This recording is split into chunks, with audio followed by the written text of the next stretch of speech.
of retailing, uh, how is retailing in India, the evolution of retailing over the years, how the retailers have developed themselves. We also have covered what are the functions of retailing. We also have seen how the retailing has grown in India. What are the key drivers of, uh, that really is giving a push to the retail industry in India, the importance of the retail industry. Today, let us look at the various theories uh, that talk about how the retail field or retail sector or the retailers are developing in a particular market, and they are declining, and also they are growing in that particular market. There are several theories that explain about the growth and development of the retail industry in a particular economy or in a particular market. And broadly, they are classified as environmental theories, cyclical theories, conflictual theories, and retail life cycle theories.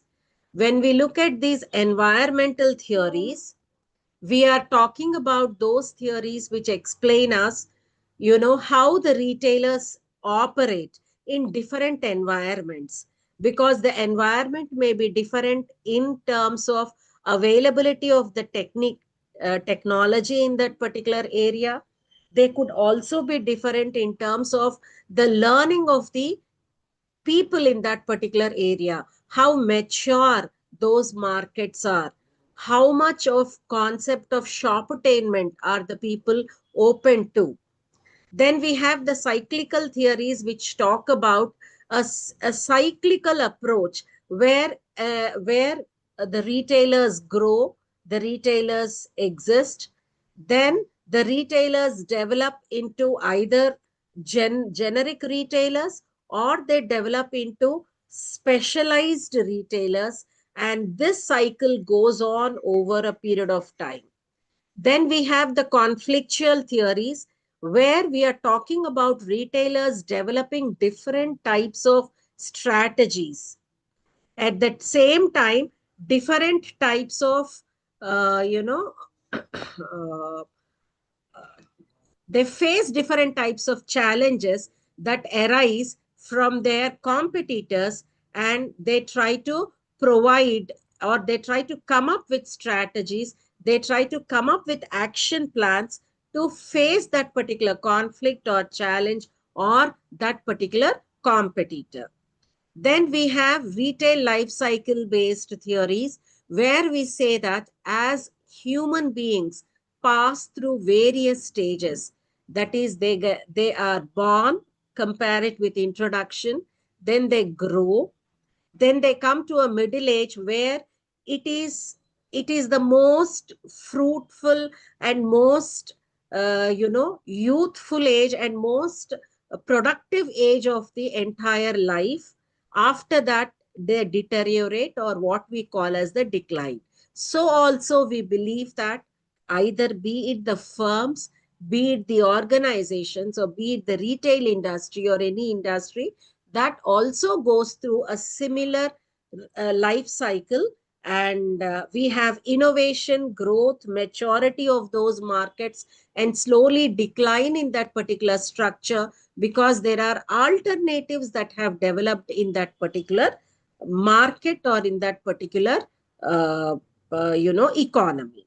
Now let us try to understand and study some of the retail theories which are very famous.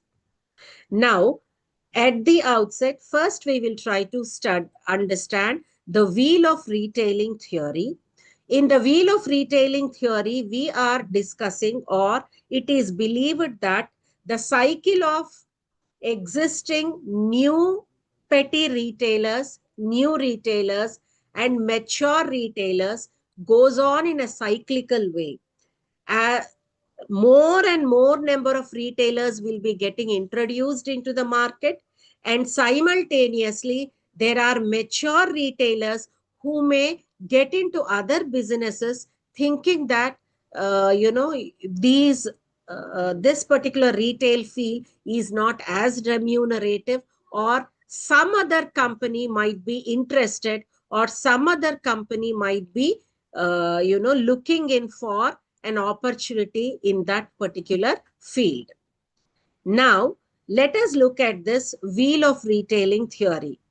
We have innovative retailers, or you can call them as new retailers, which pledge upon low income market, low prices, low margins, and inexpensive facilities. That is, it is a bare basic retail outlet, or they try to give to the people those services in quotes that are not available in the existing markets. And we also have the existence of traditional retailers, which are like, we have middle income market, then we have higher prices, higher margins, better facilities. And as the markets mature, as the people per capita income increases, we get to see these mature retailers who will be catering to high income market with high prices, high margins, and expensive facilities. Now, these mature retailers may once again become innovative and try to grab those opportunities in the market that are created from low income groups or middle income groups. This wheel of high income, low income, middle income social strata, as long as that social strata continues in the economy, continues in the market, so this innovative retailers, traditional retailers, mature retailers providing vast services will be existing in the market. So this is what is vouched by the wheel of retailing theory. Now let's look at the next theory, that is the accordion theory. In this accordion theory, we, the management gurus, believe that first, the retailers get introduced into the market as generic retailers. That is, they are trying to provide to a broad variety of products. They try to stock a broad variety of merchandise having what you call shallow assortment. That means the number of varieties within each category may be very limited in those stores. So they start as the generic stores, and as they mature, that is, as they develop over the learning curve, they become the specialty stores. That is, they become narrow variety merchandisers. That is, they become stores with a very specific, narrow, very specific variety or very specific goods, having multiple category or multiple models in that particular category, each category. That is narrow variety and deep assortment. So you could see here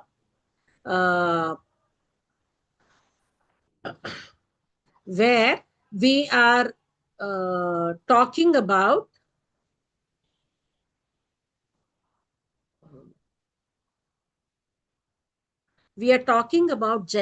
generic stores to the specialty store.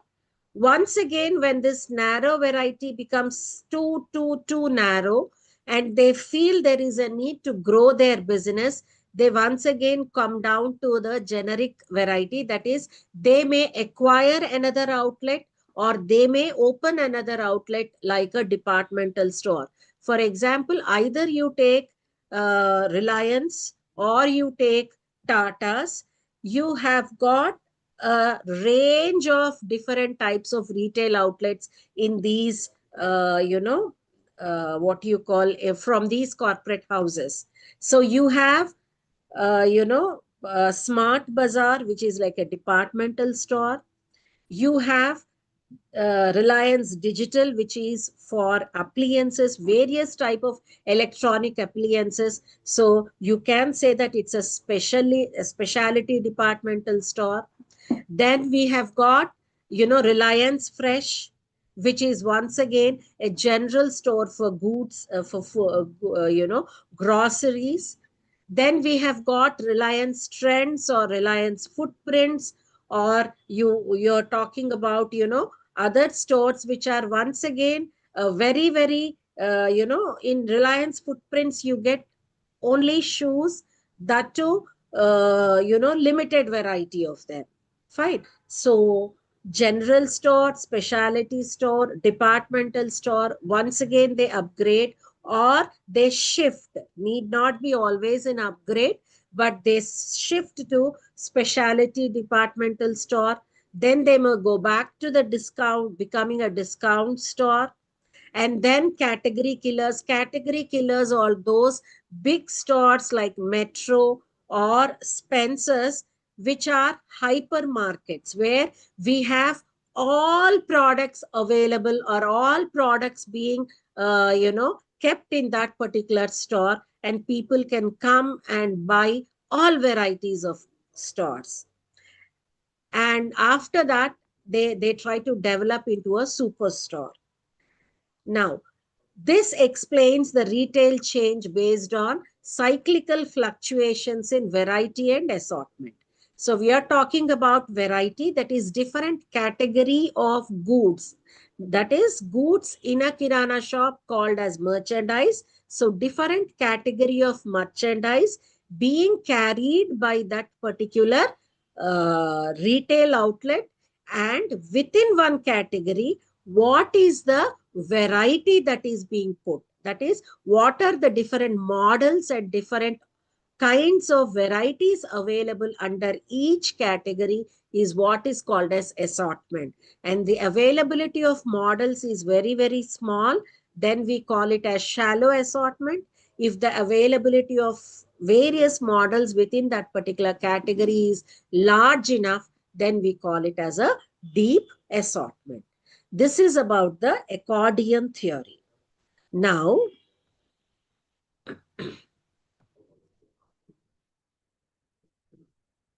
yeah,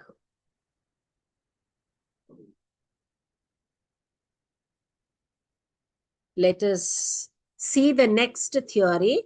This is called as the dialectic process theory. It is an evolutionary theory. According to this dialectic process theory or dialectic process theory, we are talking about our retail outlets that are existing in the market. They could be in the traditional forms or modern forms.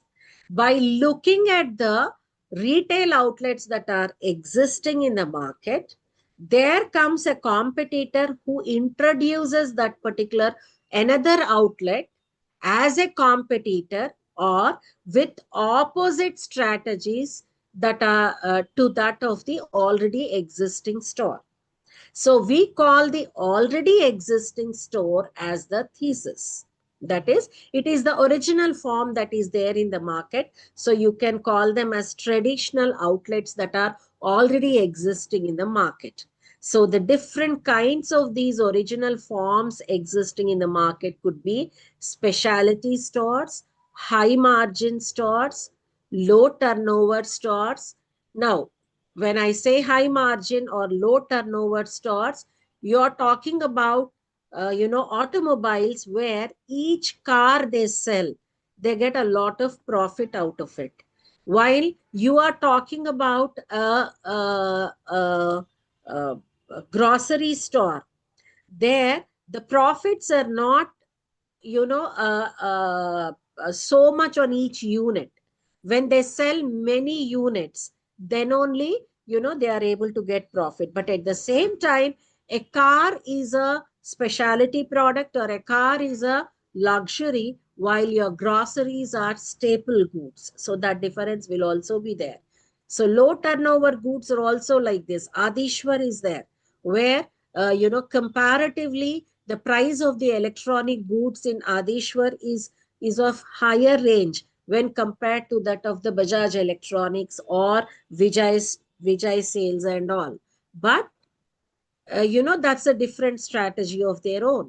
Then we have got high prices, full service, narrow variety, deep assortment.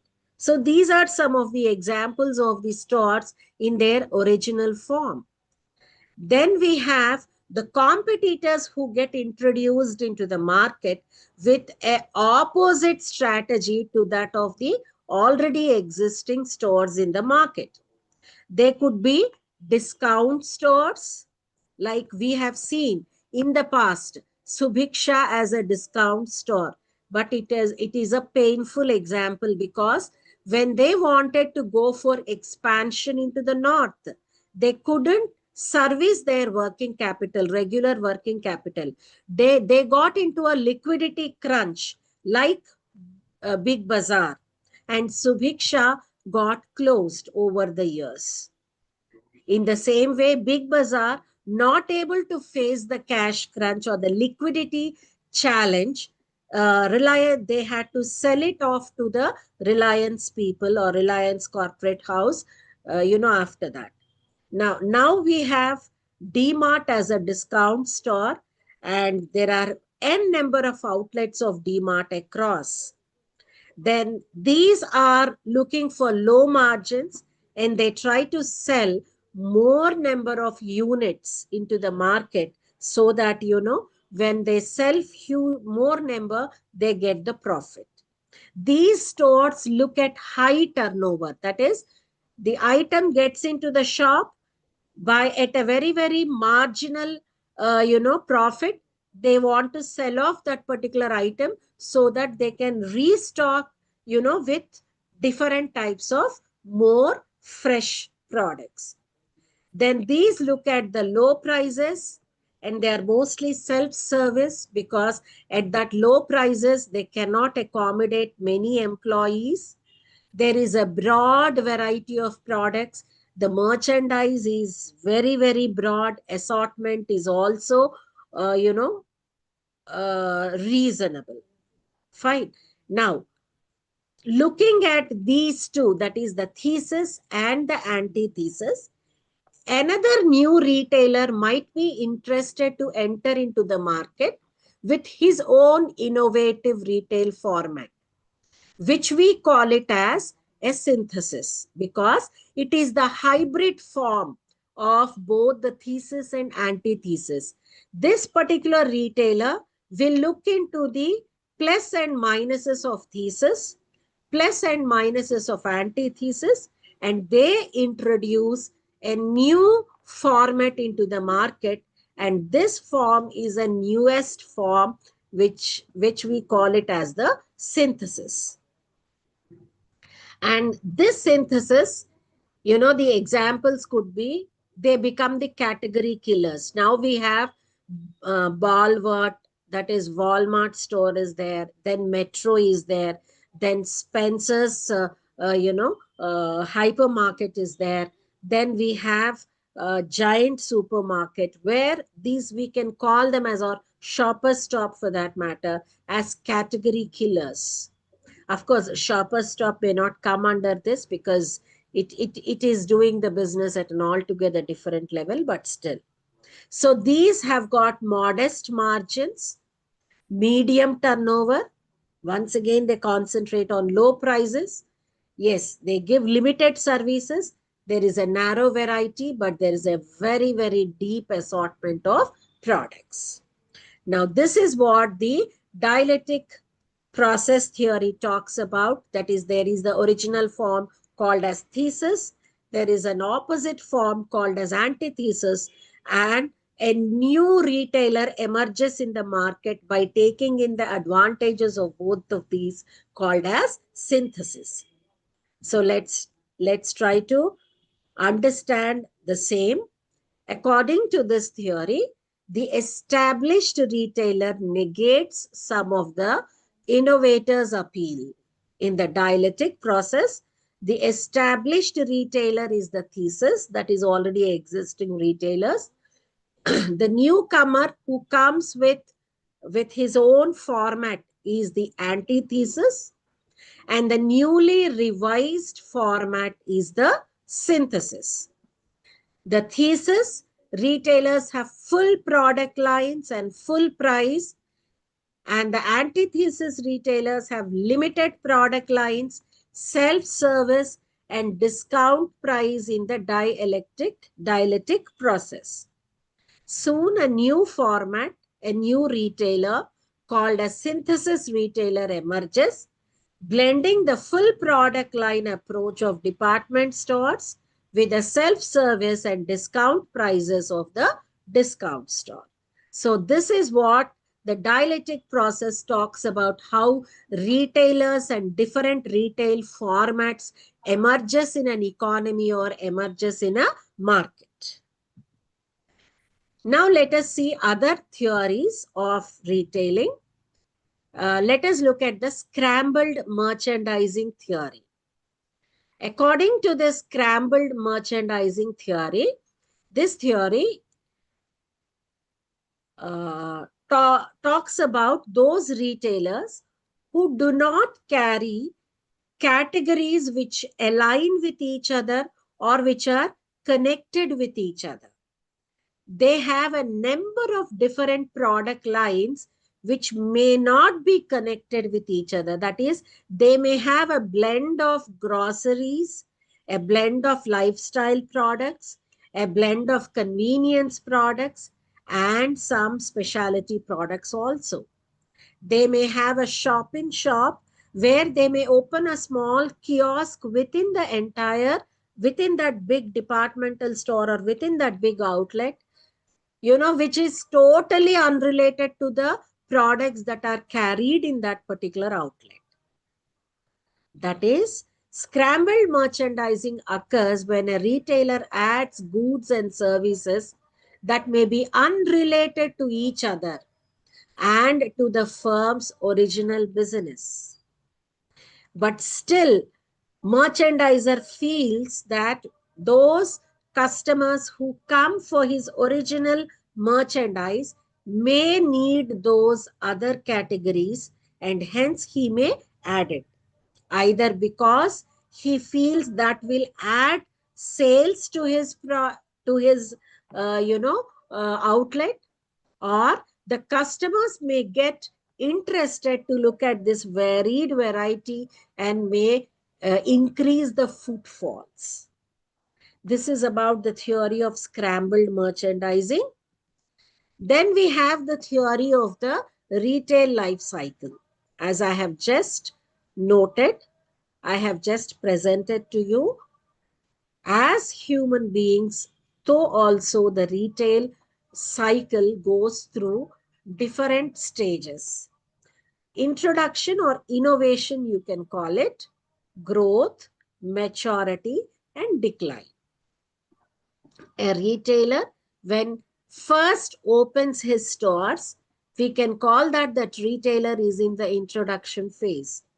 We can remember and recall the story of Reliance Fresh, where when the Reliance Fresh introduced its fresh supermarkets with only fresh produce of vegetables, fruits, and cut vegetables.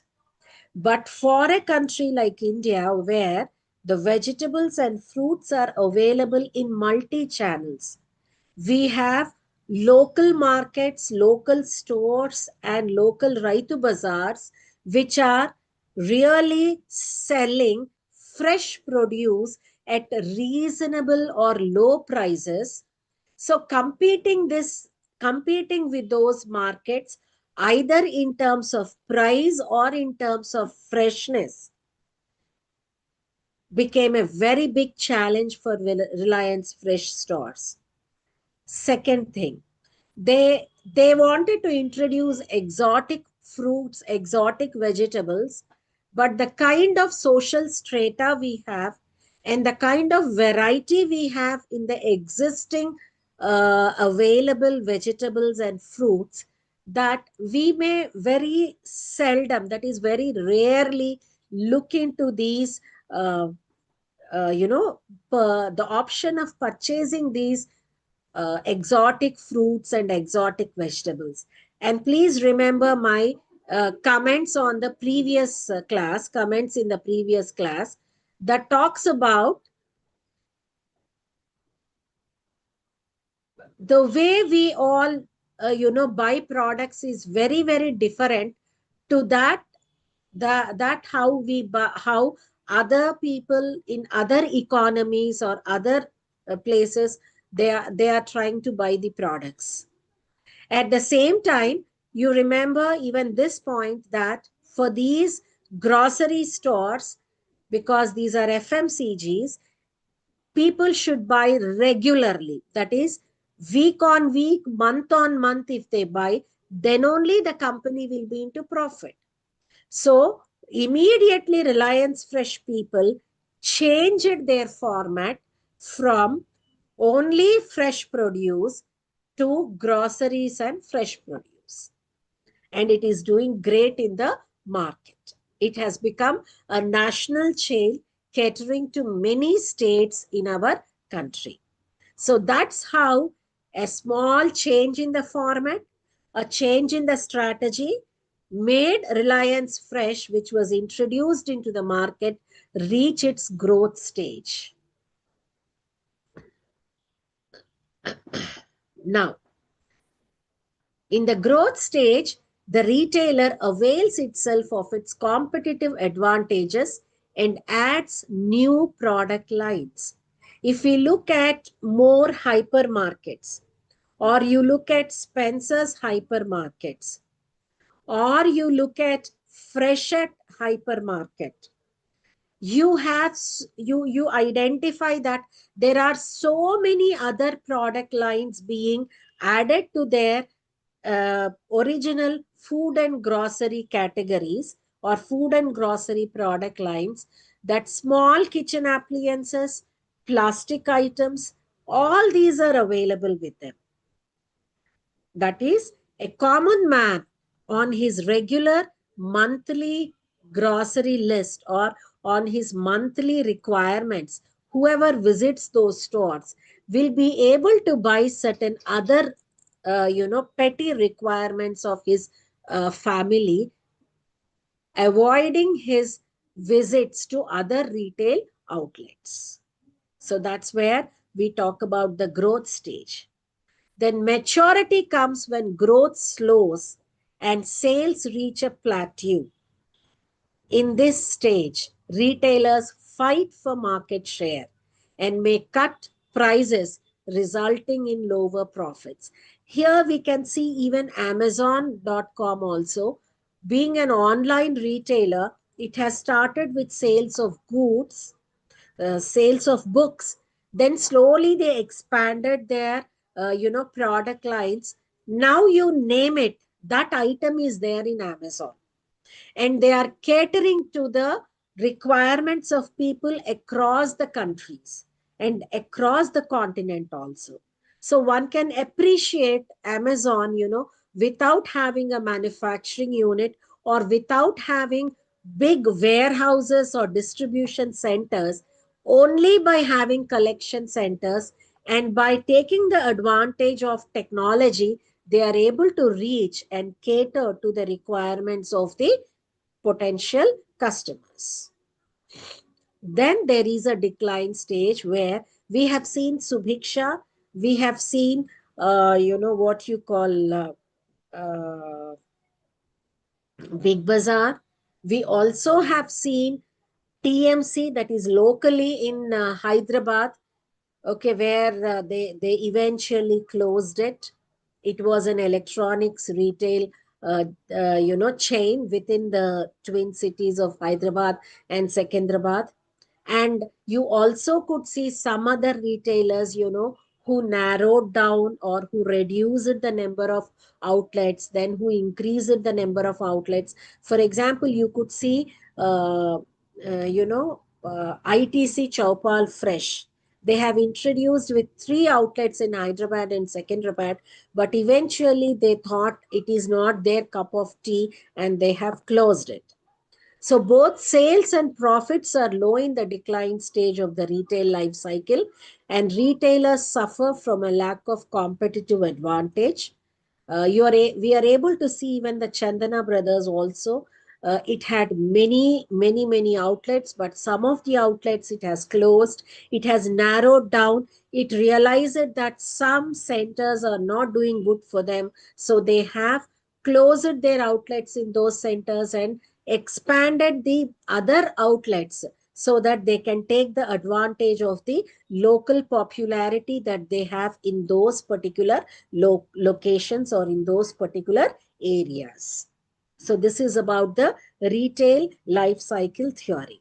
So these are some of the theories of retailing, which talks about how existing retailers comes up with different what we call different types of strategies, changes their formats, comes up with you know uh, modifications, comes up with modified strategies, and as the requirement they remove some of the product lines or they add some of the product lines. If required, they become high margin retailers, or if required they become discounters. This is about the retail theories. Now let us try to understand about the retail management.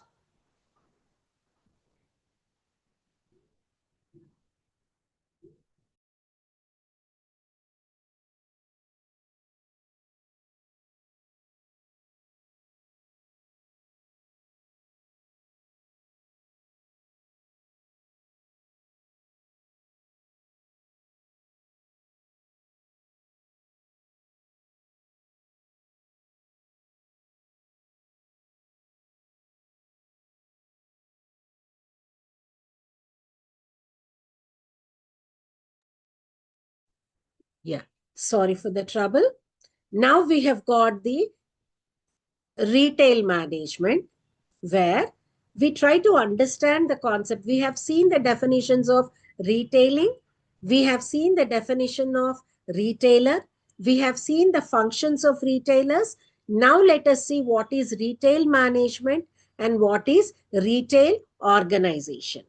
Now let us see what is retail management. To define, retail management is managing the all activities that are involved in retail, all functions of a retail business for better wealth creation or for better profits.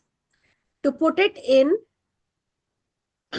a definition mode, retail management is to rightly manage all the activities needed to carry out to make products or services available to customers from vendors for personal or family use.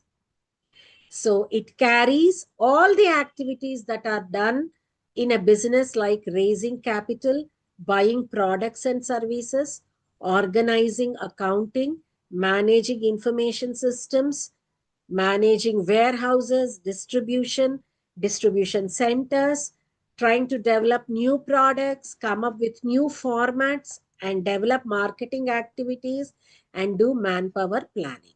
So all the activities that are part of a retail business, managing those activities is what is retail management.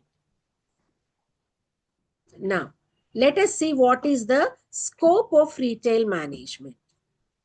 As we have seen in the retail theories and in yesterday's class, retailing has moved from our, our tail, that is a brick physical store, to e-tail, that is an electronic store, and from e-tail to m-tail, that is a mobile store.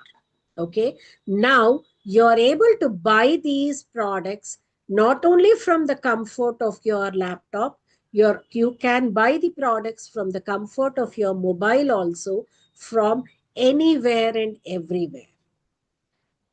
The growth of FDI and most of the government strategies being, friendly for towards the foreign direct investment, and some of the stringent rules against, multi-brand outlets, not allowing 100% FDI in multi-brand outlets and all, uh, by liberalizing these rules, there is a growth of FDI in India that is automatically pushing many international brands to enter Indian markets. We have n number of international brands, right from Nike and Reebok to KFC to McDonald's, to Walmart.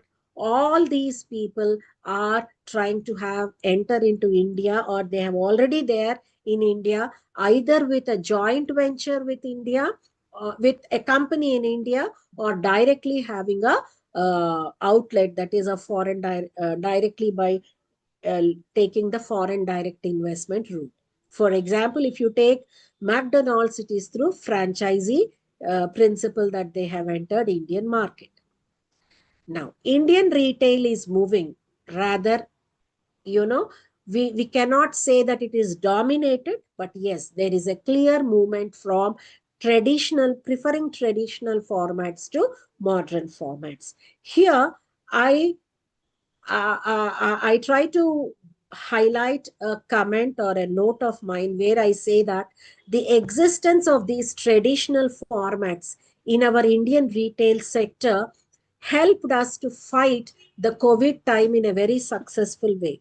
There were many case studies that were taken up and that were studied across the globe where big, modern formats, big giants like Walmart, they couldn't source, or they couldn't replenish their stores during the lockdown or during the COVID time. But our small mom and pops kirana stores, which are run by the family workforce, is able to replenish the groceries and other essentials, much more comfortably, much more easier way. And God's grace, our stores did not become empty during the pandemic, touch wood. So it highlights the importance of protecting our traditional retail system, at the same time giving the taste or giving the modern retail formats also a space to occupy in the market, so that customers can enjoy the concept of shop attainment, and also see to it that the traditional infrastructure is maintained and it is protected. Retail is moving from family managed corporate houses or family managed kirana stores towards professionally managed businesses. Now we have two corporate houses, Reliance and Tata's. Tata's is more professionally managed, where they are having, each one is having their own shares, and that's how their board of directors and all are decided. Reliance is also professionally managed, but it is run with a domination of the family. Okay. Now, retail stores are opened at more convenient locations. Location is a very important when it comes to the retail stores, and they are acting as one-stop shop or one-stop opportunities for all the requirements of the customers. Now let us see, before we go ahead to understanding the organizational structure of retailers, let us see first what are the prerequisites for any retail trade. The prerequisites for any retail trade starts with first the existence of the neighborhood. That is, there should be a catchment area. So the location becomes very, very important, because this location drives the footfalls into the retail outlet. When I say footfall, I am talking about how many people will enter the retail outlet to search, to inquire, or to buy the products from that particular retailer. The ultimate success of a retailer depends on this number of footfalls, and hence the location becomes very important. Proper selection of location is important for a retailer to establish his business. Then we look at the price.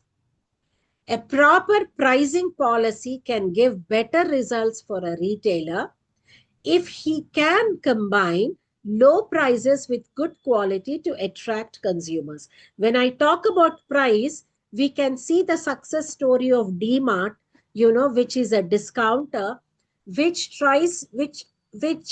concentrates on only providing the products at the least possible price. If we see DMart stores, they are much cluttered. Their planogram is not that well clear or well neatly presented.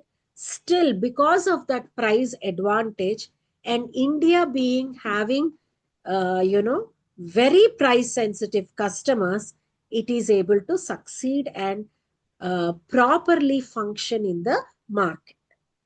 The next one is sales promotions. A retailer must arrange for point of sale, that is POS and POP. Proper sales promotion campaigns in order to familiarize the customers of that area with his products. Then, prudent buying principles. Every retailer ought to be a shrewd purchaser.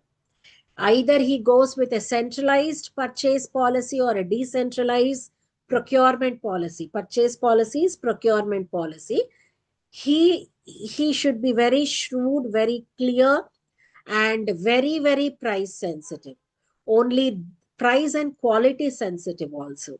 Only then he can give his best to his customers, and careful buying earns rich dividends in retail trade. Then the services provided by the outlet also makes the retailer a successful retailer, or a normal retailer. A courteous and prompt service on his part will help retailers in attracting more and more customers and thereby flourish in the business. Most retailers go in for after sale service also, where they cater to the needs of the customers, and this becomes even more important when the retailer is in categories like electronic goods and all, where after sales installation and other things becomes very, very important.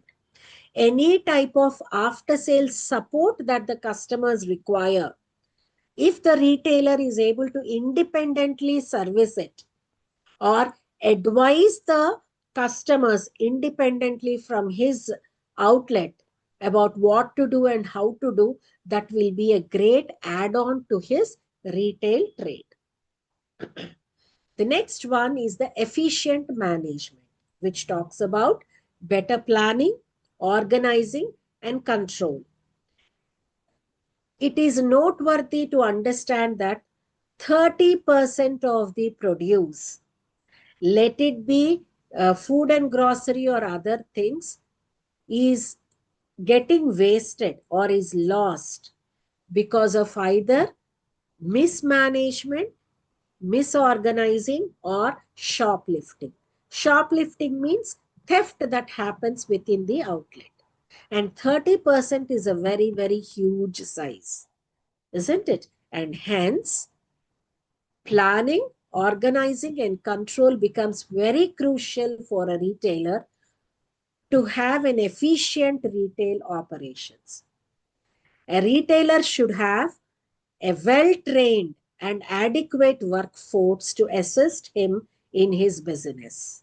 Because when the customers are repeatedly coming to his shop, it is important to keep the same items at the same place. If the items are changed or kept in other shelves, they should be done in such a way that it is easy for the customers to detect them, to identify them, and hence to buy them. If a retailer plans his inventories and work in advance, there is no doubt that he will achieve his targets and also attract more customers. Now, let's look at what is the importance of display of goods. When you get into a a store of Reliance Trends or West Side or Shoppers Stop or Lifestyle or Max or Zudio, you see many gondolas, many racks where the dresses are beautifully hung so that a customer can browse through, can go through those lanes and physically feel the texture of the dresses, inspect the dresses, take them to the trial room, try them, see them in the mirror, and then make a choice of purchase. And so important is the display because it creates the mood of the customer or it distracts the mood of the customer. Even in a furniture shop also you could see, a electronic shop you could see, a digital a retailer you could see, all televisions being displayed, where each one there is some program being repeatedly telecasted over there, so that the quality of the sound, you can see the quality of the picture and all. Since a retailer deals in a variety of products, he must display his goods in a proper and orderly manner. As I have told, if there are shelves, there are three levels of these shelves. There is an eye level, there is a waist level, and there is a toe level. And if there are racks and gondolas, where these dresses or different products are kept for demonstration or for display, they have to done in a proper planogram or using a proper layout.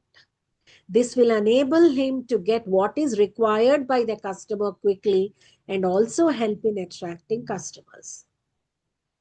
The goods must be neatly and orderly stocked, and the pattern of window display should be frequently changed for the better. Like there will be mannequins on whom various items are displayed. There will be various electronic goods which are displayed near the entrance of the shop to show what are the new varieties that are introduced in that particular season or in that particular month. Proper care and attention ought to be given for display of goods out as well as in the retailer's shop or showroom. Now, let us also look at what are the activities that are performed by retailers. We have seen the functions of retailers. In addition, let us, pinpoint them. What are the activities of retailers? Retailers undertake various business activities and perform various functions. Retailers provide convenient locations, stock, and appropriate mix. That is the combination of inventory that is carried by the retailers. The merchandise, the variety of the merchandise, the assortment of the merchandise that is carried by the retailer in suitable packages in accordance with the needs of the customers. So how the retailers are arranging for the assortment of offerings, because we identify a category, how they are putting all the items in that particular category. For example, if you go to a groceries retailer, you have all biscuits varieties, in one shelf, all chocolates in one shelf, all packed ready to eat food in one shelf, all packed ready to cook food in one area, one shelf. That is what we mean to say arrangement of assortment. Then how are they breaking the quantity? How are they displaying that particular quantity? How are they holding the stock? How many units are they holding? Matters a lot. And what are the other extending services? It could be free home delivery, or it could be free alteration being provided, free installation services, or provision of the required, that is the other utensils or other spare parts that have to be used with the main one, like giving a stabilizer for an AC, because, or giving the shafts and all where the outer compartment can be fixed for free, takes the business to a long way. Now let us look at how a retail organization is set up. For setting up a retail organization, a retailer has to undergo these strategies.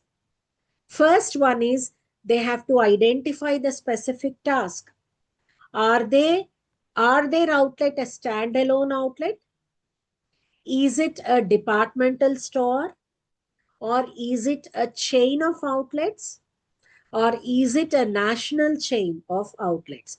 There is a lot of difference between a chain of outlet in a particular city to a chain of outlet which crosses the state borders and caters to the requirements of people residing in different states. Because right from the food habits, the language also changes from place to place. Then division of task among channels. Where are we procuring the products from? How are the warehouses being organized?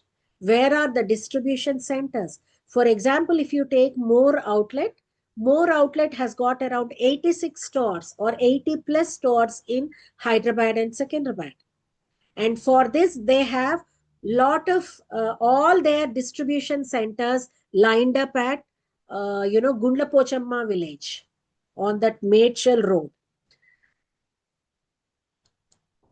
So they buy centralized, they procure centralized purchases, and from those distribution centers, every day, many vehicles ply from shop to shop to cater the products. Now, when they are catering the products to these outlets, there are certain products, certain merchandise like fresh produce, which may have to be supplied to the outlet twice a day. There could be uh, other FMCG products which they could supply twice a week. So which items are supplied on which particular day, and how many times a week or how many times a day a particular truck has to ply by that particular retail store? Who is responsible? How much of workforce is required? Who should be made responsible for the receipt of the goods and for the development of the planogram and for the neat assortment to be displayed in various shelves within the outlet? What level of technology is required? Are they going with the technologies like RFID, or just they are happy with the barcodes? Then they have to group these tasks into jobs. I have told you now different jobs to be performed. Can these jobs be performed by the same person, or should we hire different people for these different jobs? Classify these jobs as unskilled, semi-skilled, and skilled jobs. For example, any employee at the billing counter, he or she should be skilled. A semi-skilled employee may not be sufficient over there. A formal training of 1 or 2 days may be required to train that employee upon identifying or remembering the codes of all those items that come for billing to their billing counter. And the usage of scanners and usage of billing counter machine, scanning of the cards, scanning of the UPI, all these becomes a compulsion. Then how to develop an organizational chart? It requires to develop an organizational chart. Now let us see different organizational patterns in retailing. Now there could be different organizational structures that can be used by retailers. An organizational structure now being presented to you is functional based organization structure. That is, the retailers are identifying the workforce based upon the functions performed by them. As we have a managing director on the top,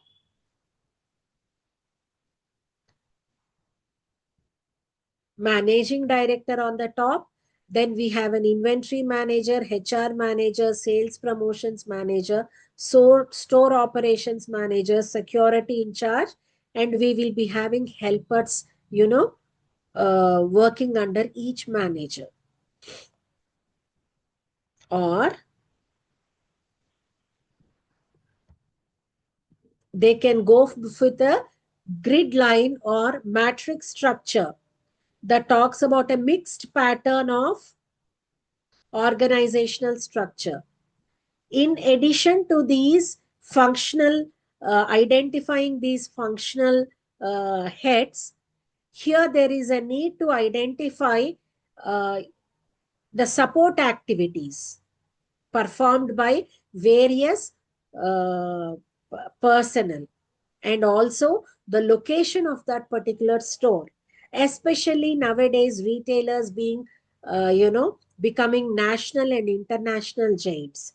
When Walmart is operating in more than one country, when More is operating in more than one state, when Reliance Fresh, Reliance Trends is operating in more than one state, when Chroma, Westside, Zudio, then Trent, all of them are operating in more than one state. This type of organizational structure becomes very, very important.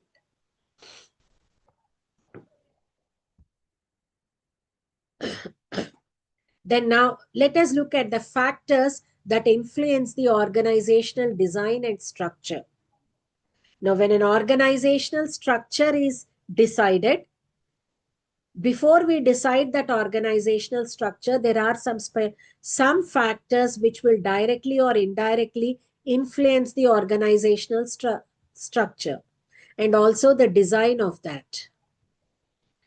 We have specialization. Are these retailers generic retailers? Are these national chains? Or are these retailers catering to a particular, that is, they are the showrooms, company owned showrooms like Raymond's? How is the relationship of authority versus responsibility? For example, when we talk about, McDonald's, chefs have to be trained in the same type of making the burgers and all as the mother company is, as it is in the McDonald's US. And these franchisees have to buy the raw materials from whatever the supplier that is decided by the McDonald's corporate group. And for the entire chain of McDonald's in South India, it is the same company who supplies. There are two companies, one that supplies the fresh produce, the other which supplies the packing material. Then what are the reporting relationships? Whether they are following the unity of command, who has to report to whom? Then what is the retail strategy? Are they discounters? Or are they a national chain? Or is it a private organization? Or is it a part of the government like public distribution system or khadi stores or opco stores? All these decides what will be the organizational structure and the organizational design. And before we go to the next concept, we should understand in detail what is merchandising, because we should understand merchandising and store management as part of retail organization. Before understanding merchandising strategy and store management, or merchandise management and store management, let us try to understand what is merchandising in retailing. I have already explained to you what is merchandise. Merchandise are the goods that are carried by the retail outlet. That is what I am repeating here. Merchandise is the goods and commodities sold at the retail level. Merchandising is the buying, presenting, and selling of these merchandise. So all the strategies that are involved in procurement of these goods, arranging and presenting these goods in the retail outlet, and selling them to the potential customers. And this includes all the related activities like advertising, displaying, and promoting, so that these merchandise are sold to the retail customers. Are there any point of sales or point of purchase promotions that are being provided by the retailer. All these are part and parcel of merchandising. According to Barry and Evans, merchandising consists of the activities involved in acquiring particular goods or services and making them available at the places, times, and prices, and in the quantity that enables a retailer to reach the goals.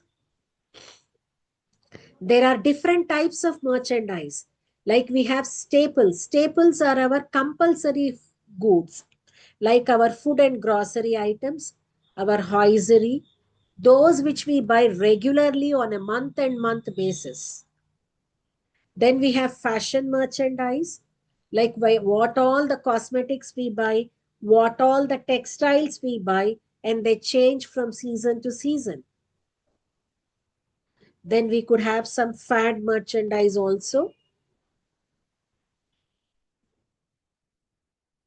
Uh, how does this merchandising process happen?